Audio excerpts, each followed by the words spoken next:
Hi, my name's Phil. I like talking about politics, and in this video I'd like to discuss the potential for your local MP to have lied to you about the way they voted on dumping untreated sewage into our rivers, and how you can and probably should check for yourself. But first, if you'd like to be notified of daily news and politics, please subscribe to the channel and click the bell notification icon. So it is a particular feature of Brexit that it just makes everything worse. There are some privations we are suffering that are entirely because of Brexit. No one else is suffering them. It's Brexit. There are others that COVID has introduced and Brexit has just made worse. These are problems that exist elsewhere as well, but nowhere as bad as here because Brexit just compounded it. But it also makes Tory corruption worse as well.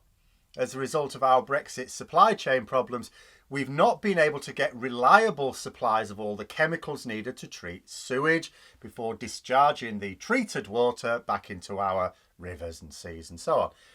The government's response to this back in September was to allow for some of this effluent to be discharged into rivers and the sea without full treatment. That was better than admitting that Brexit's a bit of a problem, we need to do something. Well, the problem with this policy was obvious. Not a single river in England is now rated as clean. We also have some sections of our coastline closed off because the water isn't safe to swim in. This is a consequence of a combination of privatisation greed that hurts everyone, including Conservatives in the Tory heartland who love their green and pleasant land. Well, their green and pleasant land just got a little bit smellier. And I'm not just talking about the aroma of piss around Kent, but it's also down to the fact that because this is caused by Brexit, you must deny any problems related to Brexit. And if you deny the problem, that means you're not going to fix it. Now, the Environment Bill that was been passing through Parliament recently failed to place a legal duty on water companies to avoid allowing untreated sewage into our rivers. So basically, over the last month or so, it has gone crazy. They've just been acting with reckless abandon. Oh, we're allowed to dump now. Yeah, we'll just blame it on the no chemicals. And that's all there is to it.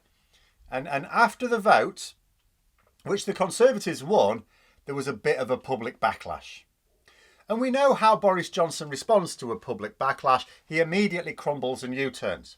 Okay, he said, we'll put in some legal safeguards to force water companies to behave responsibly. But another thing we've learned about Johnson's U-turns, because there's been plenty of them, is that they are just words unless you keep your eye on him. Last year, for example, at the height of the pandemic, he promised to scrap the NHS surcharge for NHS workers. Now, this is an extra tax that foreign workers pay into our system. Yep, that's right. All those Brexit gammon dickheads who complain about migrants using our resources, they actually pay more into the system than those gammons. You know, and because they pay their normal income tax and national insurance and everything else, and this extra tax on top, and it is not cheap. But it's not fair.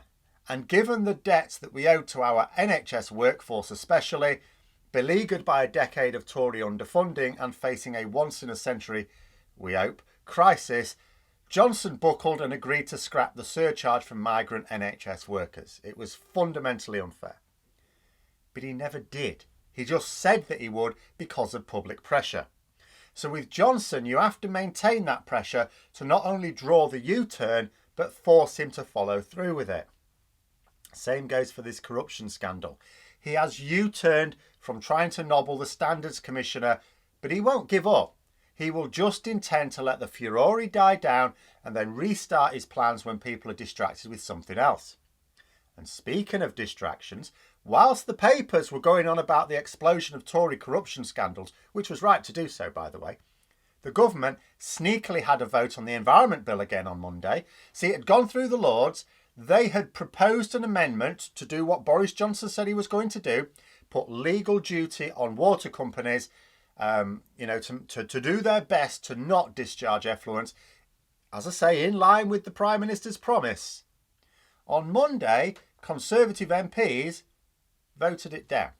More specifically, there was a government motion to vote it down and to change it back to the original form that created all the public backlash. Now that we don't think it will cause a public backlash because they're distracted by all our corruption.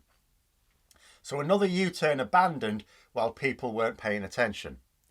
In fact, more Tory MPs voted to sink the amendment than voted for the original bill that didn't include it.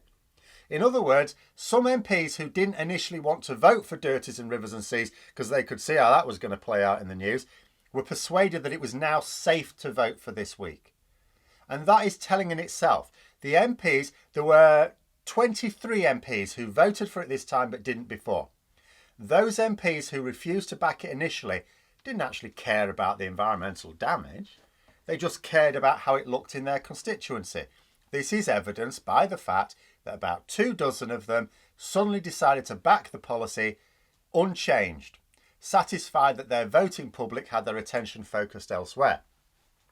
But it's worse than that, because I saw a report that some Tory MPs had responded to angry constituents on this matter, and they'd calmed them down and reassured them that they would not be voting for this bill without those safeguards. But they did. And if so, they lied. Now, I don't know how many MPs this applies to. I don't know how many have misled their constituents like this. What I do know is that if you were someone who considered this an important issue and you wrote to your MP, and it was a Conservative MP, and that Conservative MP reassured you that they were not going to vote through this bill without those safeguards, well, this is easy to check. There's a link in the description below to the voting record. Now, to be clear, the motion was that the safeguarding amendment be scrapped and that the original bill go ahead as planned. So the ayes in this case mean that they voted down the safeguards and carry on without the legal duty on water companies. That's 279 Conservative MPs plus some from the DUP and an independent who is actually a Tory MP. He was kicked out of the party temporarily for sexual misconduct. Not to worry, they're letting him back in. In fact, I think they've let him back in now. He just wasn't in for the time of the vote. But this highlights the importance of chasing up your MP when they respond. It's important to write to your MP on what you consider an important matter. Most matters are important, but the ones that you consider particularly important, even if you think they won't respond as you would like, important to write because then they have to respond. Yes, what they respond with might be a load of tosh, but they'll have to respond. You can then check how they vote. Now, I'm not suggesting people do this for every vote. I certainly don't. There's loads of votes all the time. But for the ones you consider a priority, it's not hard to do. Do remember when looking at those where no vote is recorded, it's not always an abstention, but it can be difficult to read what they are. There are some times when an MP can't vote for whatever reason. But if they voted aye on this motion, they voted to sink those safeguards. And another thing this episode shows is that you should never read about a U-turn that you approve of and then go, good, that's that job done. Boris Johnson has U-turned a lot during his time. An incredible number of times for someone with such a large majority, such as his inability to judge the public mood, despite what some say of him. Actually, on that point, I did see an interesting take on this, that sometimes Johnson's U-turns are factored into their policies.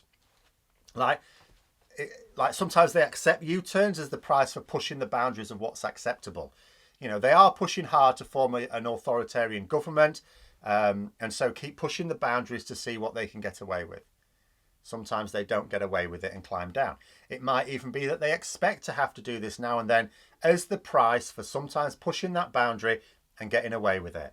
As far as they're concerned, if they think they're going to lose a fair election next time round, then they need to make sure that election is not at all fair, which means pushing the boundaries.